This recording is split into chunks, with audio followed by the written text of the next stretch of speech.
Hello, and welcome to The Beat, a news and talk program produced by the Center for Community Media at Worcester State University. I'm your host, Jordan Johnson, and today we will talk with Ross Griffiths, Worcester State Archives Librarian. Ross, thank you for coming on the show today. Glad to be here. And the first question I want to ask you are, what are the primary responsibilities of a university archivist? University Archivist collects, organizes, preserves, and makes accessible historical materials related to a university's history, as well as materials from notable individuals, faculty, things that would be useful for scholarly research, as well, in my case, as rare books and manuscripts. It's very interesting. And going off of that, how did you pick a career as an archivist, and what led you to work for Worcester State? I began my career in museums. I was a history undergrad, and I got a job at Philadelphia's City History Museum as an exhibition technician, which led me eventually to become a museum educator. I was the guy who did the field trips when kids would come in from schools. And museums require advanced degrees to get anywhere in the career. And when I began looking at different options, I decided librarianship would be interesting. I'd worked with archives as a history student. I'd worked with archives in one of my after-school programs.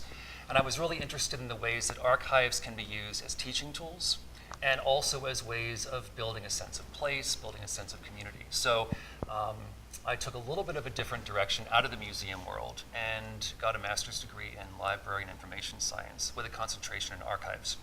What led me to Worcester State was a great job. Worcester State didn't have a formal archives program until I arrived, and so it gave me an opportunity to really build something from scratch. Plus, I like the fact that it's a smaller university, it's easier to build connections with people, easier to build connections with students and faculty.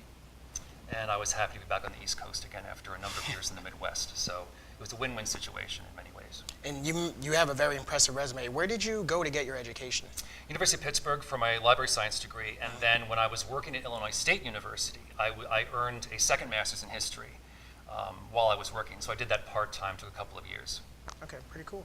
And what type of projects do you have going on right now or have worked on since you've been at Worcester State? The biggest thing I'm doing is processing, and what that simply means is taking collections and preparing them for use by researchers. That means organizing the materials, doing an inventory, and then writing a finding aid, which is a document that describes the collection for researchers. When I started, there were 2 processed collections. Today, there are 24. So I've been pretty busy over the past couple of years. Oh, for sure. And is there an artifact that you've found most unique or interesting that you've noticed at Worcester State throughout its history? The artifact I talk about at first seems like the least interesting, but I think it's very interesting, and I'll tell you why. It's a horseshoe that was unearthed during the construction of the Ghosh Science Center in 1998 when it was being built. And it's interesting to me because before this was Worcester State, this was a farm. And around where the admin building is, where the wellness center is, and where the science center is, there was a farmhouse, there were barns, there were stables. And if you look at old city maps, you can see it. If you look at documents related to the site planning for this site, which was created in 1932, you can see evidence of that.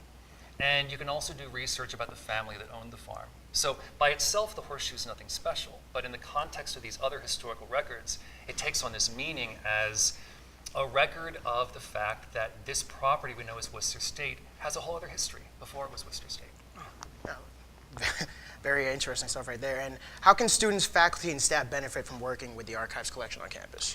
The main way that archives tend to be beneficial is they're great research tools. If you're researching, for example, the history of education, the history of Worcester State, the history of Worcester City. Right now I have a student who's working with student diaries from the 1880s. These were diaries that Worcester State students passed around, wrote about their classes in, describing what student life was like, describing what Worcester looked like in the 1880s. So they're great research tools. But we also have students sometimes work with archives to prepare to be archivists. So they're interested in being an archivist or a librarian. You work with archives to learn the trade before you go to grad school. Okay, that makes sense. And finally, are there times when the archives are open to the public, and where are the archives located?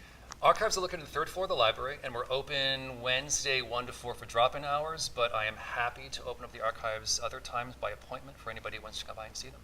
Okay.